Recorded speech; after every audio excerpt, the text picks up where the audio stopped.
Kesalahan seringkali dipandang sebagai kebenaran ketika nafsu dituruti.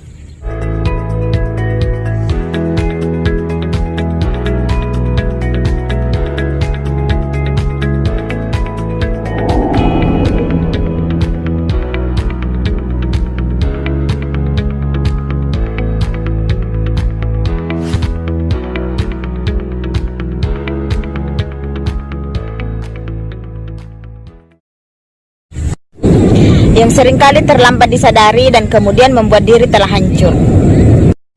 Seperti kata pepatah lama, ikut hati mati, ikut rasa binasa.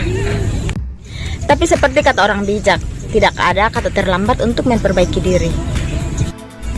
Selalu ada jalan untuk kembali jika mau mencari. Ada obat untuk setiap luka, hanya perlu menahan sedikit perih untuk menyembuhkannya. Dikisahkan tentang anak seorang bangsawan. Ia ceria, juga memiliki segalanya. Bukan hanya harta, ia terpelajar dan juga rupawan. Di usia mudanya, ia begitu bersemangat dan haus akan segalanya.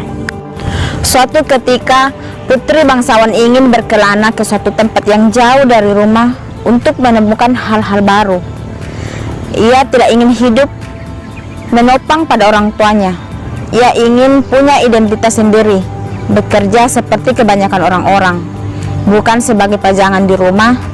Keinginan putri yang begitu kuat membuat kedua orang tuanya tidak kuasa untuk mencegah. Putri dalam perjalanannya menemukan sebuah tempat yang indah di kota kecil yang jauh, tepat seperti yang ia bayangkan. Sebuah kebebasan dan kemandirian dalam dirinya, seperti memiliki sepasang sayap dan menapak di atas awan. Sesosok yang menarik perhatiannya untuk pertama kali. Ada sesuatu yang baru sepanjang usianya yang membuatnya berdebar dan merasa aneh. Putri selalu memikirkan itu. Tidak barang sehari ia lewatkan sampai membuatnya hampir gila. Pikirannya dipenuhi sosok itu, sampai tak ada tempat untuk orang tua, rumah, dan juga saudara-saudaranya. Sosok itu adalah seorang lelaki yang telah menyihirnya menjadi seperti seekor keledai dungu. Putri tidak tahu dan tidak ingin tahu siapa lelaki itu. Yang dia ingin hanya memilikinya. Ia juga mengabaikan orang-orang yang mengingatkannya, bahkan berani menentang mereka yang menghalangi. Bagaimanapun caranya, ia ingin hidup bersama lelaki itu. Perangkap untuk keledai dungu telah siap dan keledai pun terjerat. Putri dan lelaki idamannya menikah tanpa sepengetahuan kedua orang tua Putri. Namun, kenyataannya tidak seperti yang ia bayangkan. Bukan kelinci lucu, melainkan serigala lapar.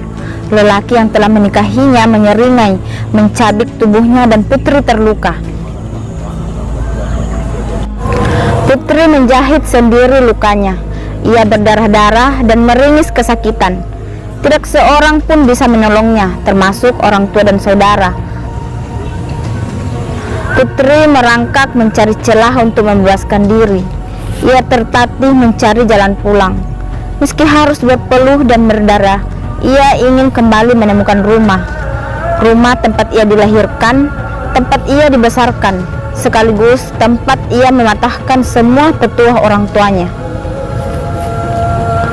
Dalam pelarian itu, ia terus saja dikejar, bersembunyi dalam ketakutan, dan berlari lagi sampai ia sulit untuk bernapas. Sampai akhirnya ia melihat titik terang, sebuah pintu yang dibuka lebar untuknya. Ya, ia sampai di rumah. Tanpa harus mengucap penyesalan dan maaf, kedua orang tua Putri menyekapnya dengan tulus. Ia sadar bahwa keluarga adalah tempat kembali. Sebesar apapun kesalahan, selalu ada maaf dari mereka.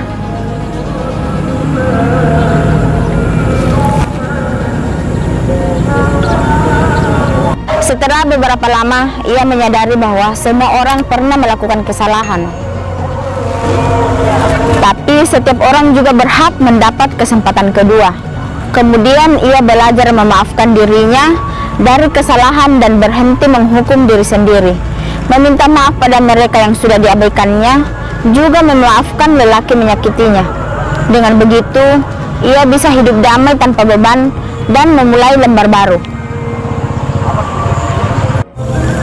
Ia berusaha mengobati diri dan yakin ada seseorang di suatu tempat yang sanggup menyamarkan bekas luka itu untuknya. Nah, dari cerita tersebut apakah yang bisa kita petik? Hai, jumpa lagi dengan saya seperti biasa di channel San. Motivasi adalah cara terbaik untuk menghadapi hambatan dalam hidup. Segala sesuatu yang akan dilakukan harus disertai dengan niat. Niatkan semua karena Allah, jangan karena ambisi, jangan karena hawa nafsu, demi untuk mengharap ridho darinya.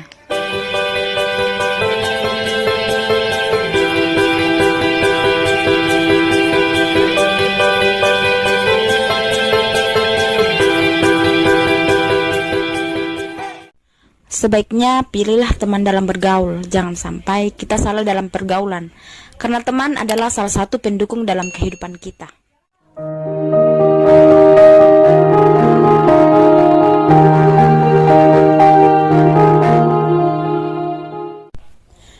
Jangan malu berterus terang dengan keadaan yang kamu alami, sebelum itu terlanjur terjadi. Toh kalau sudah terjadi, cepat bangkit, perbaiki diri, dan jangan biarkan dirimu terus terjerumus dengan kesalahan-kesalahan.